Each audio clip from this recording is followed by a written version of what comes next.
সন্দেহযুক্ত নাগৰিক বুলি ক'বলৈ 100 বাৰ চিন্তা কৰিব লাগিব। কেৱল আলী হুছেইন আহমেদ দেখিলে যদি কোনোবাই সন্দেহযুক্ত বুলি ভাবে, সি জানি লওক এইখন অসমত তুমি মালিক নহয়। তোমাৰ যিমান অধিকাৰ অসমত আমাৰো সিমান অধিকাৰ আছে। গৰু গাখীৰ নাখায়, গৰুৰ মুঠ খোৱা মানুহে যি বুৰঞ্জী লিখিব, সেই বুৰঞ্জী বাঘ হেনাই নামানে।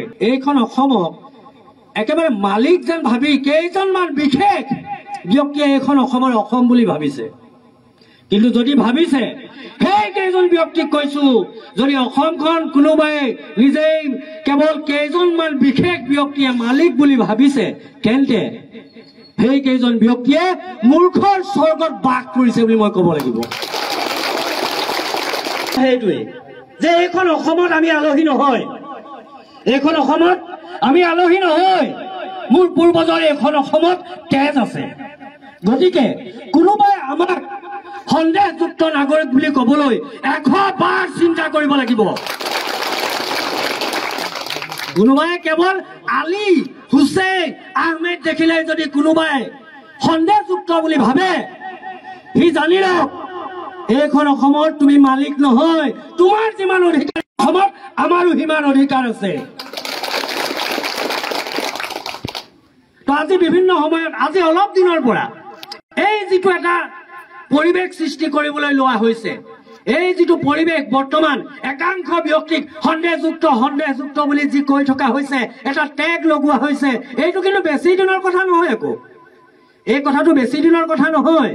এই কথাটো 2014 চনৰ পাছৰ পৰা আৰম্ভ হোৱা এখন নাটক, আৰু এই নাটকৰ জবনিকা কিন্তু আমি পেলাম। এই নাটকৰ জবনিকা একাংশ ব্যক্তিয়ে একাংশ দল সংগঠনে কৰিছে, কিন্তু এই নাটকৰ জবনিকা পেলাব বাঘ সেনা অসমে। আজি আমি প্ৰতিশ্ৰুতিবদ্ধ।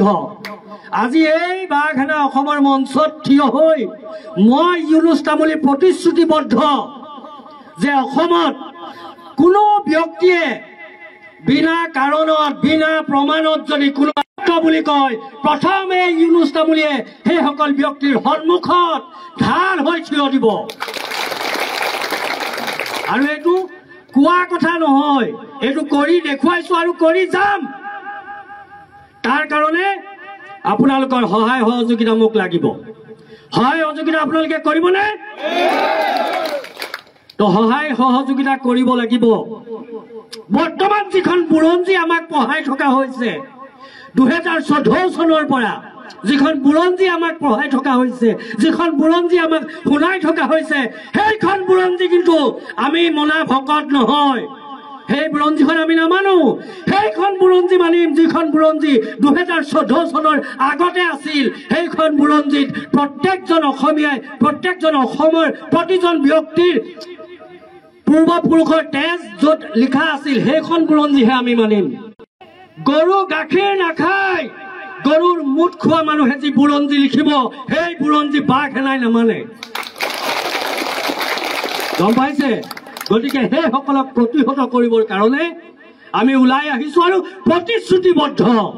আমাক কোনে ৰাখিব? আমাক কোনো ৰাখিব নোৱাৰে। আমি একত্ৰিত হৈ যাম নিজৰ প্ৰাপ্যৰ কাৰণে, কোনো ৰাখিব নোৱাৰে। হিলদোল ভাঙি যেতিয়া ওলাই যাম, সন্মুখত যেনেকুৱা পাহাৰ হওক নেওচি ওলাই যাম। হোজাই মানুহ এজনে গোলাঘাটত বেপাৰ কৰিব নোৱাৰিব, হোজাই মানুহে শিৱসাগৰত বেপাৰ কৰিব নোৱাৰিব। কাৰোবাৰ বাপেকৰ শিৱসাগৰ নেকি? জয় অসম, জয় অসম। কাৰোবাৰ বাপেকৰ গোলাঘাট নেকি? এইখন অসম প্ৰত্যেকজন অসমীয়াৰ অসম হয়। যিবিলাক মানুহৰ ভৌগোলিক জ্ঞান নাই, ভৌগোলিক জ্ঞান শূন্য। কিছুমান মানুহে কেৱল নিজৰ জিলাখনকে অসম বুলি ভাবে, কাৰণ নাদৰ ভিতৰত থকা ভেকুলীটোৱে গোটেই নাদখনেই গোটেই পৃথিৱী বুলি ভাবে। আৰু এইটোৱে দুৰ্দশা, এইটোৱে দুৰ্দশা। ভৌগোলিক ব্যক্তিয়ে কেৱল নিজৰ জিলাখনতে সোমাই থাকি দপদপাই থকাৰ পৰিৱেশ সিহঁতে ৰচনা কৰিব বিচাৰিছে, কিন্তু নোৱাৰিবা বাবা, নোৱাৰিবা। এইখন অসমত আমি জীয়াই আছো, এই অসমত আমি জীয়াই থাকিম, সগৌৰৱেৰে মূৰ দাঙি জীয়াই থাকিম। আৰু তাৰ কাৰণেই এই বাঘ হাজৰিকা। আজিৰ এই সভাখনৰ পাছত অসমৰ যিকোনো প্ৰান্ততে বিনা কাৰণত বিনা প্ৰমাণত কোনোবাই যদি কাৰোবাক সন্দেহযুক্ত বুলি ক'বলৈ হয় তাৰ প্ৰতিবাদ এই বাঘ সেনাই কৰিব আৰু সন্মুখৰ পৰা কৰিব।